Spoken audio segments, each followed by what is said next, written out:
हम सबको ये सवाल कभी ना कभी जरूर आया होगा, पहला इंसान कौन था?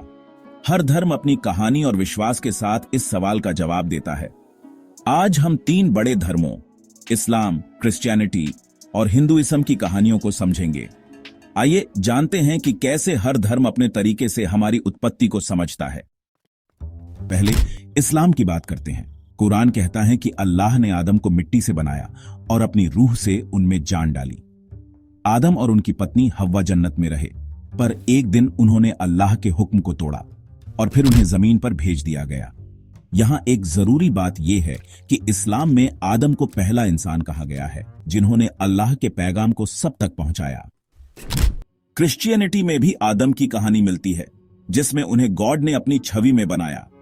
जेनेसिस कहते हैं कि आदम को ईडन के बाग में रखा गया था, जहां उन्हें सब कुछ दिया गया, मगर एक दिन उन्होंने मना किया हुआ फल खाया और उन्हें भी जमीन पर भेजा गया।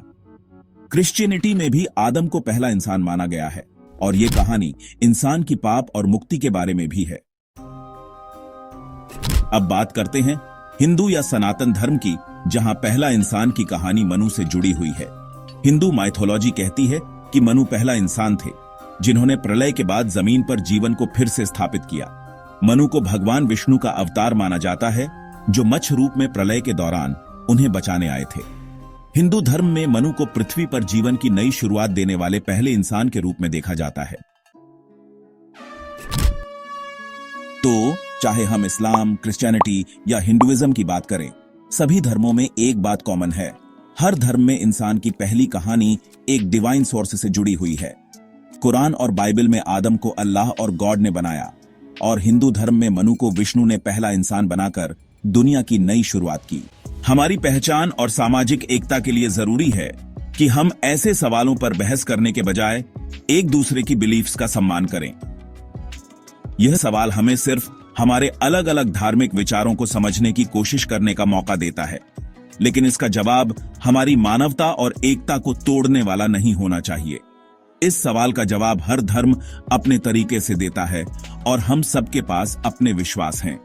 ऐसे सवालों का बहस करने से हम अपने विचार को दूसरे धर्मों पर थोप रहे हैं, जो हमारे सामाजिक और धार्मिक सम्मान के विरुद्ध है। आइए ये भी देख लें कि इस टॉपिक पर धर्म के बड़े स्कॉलर्स क्या कहते हैं। 1. इस्लामिक कैलिफ अली बिन अबी तालिब कहते हैं, कुरान हमें एक दूसरे से सीखने और हमारे विचारों में अंतर को समझने की सलाह देता है, क्योंकि अल्लाह ने सबको अपने तरीके से जीने और सोचने की आजादी दी है। 2. Christian scholar C.S. लुइस का कहना है, मानवता में कोई भेद नहीं है, क्योंकि सब इंसान भगवान के रूप में बनाए गए हैं। जो महत्वपूर्ण है वह है एक दूसरे के लिए प्यार, न कि हमारे धार्मिक कहानियों के अंतर। 3. हिंदू स्कॉलर स्वामी विवेकानंदा कहते हैं, हर धर्म का अपना मार्ग है और जरूरी है कि हम उन मार्गों का सम्मान करें और उनसे सीखें, न कि ये झगड़ा करें कि पहला इंसान कौन था। वीडियो में कही गई बातों से सहमत हैं तो लाइक और स्टेटस पर शेयर करें, और इसी प्रकार की इंफॉर्मेटिव वीडियोस के लिए चैनल सब्सक्राइब करके जुड़े रहें।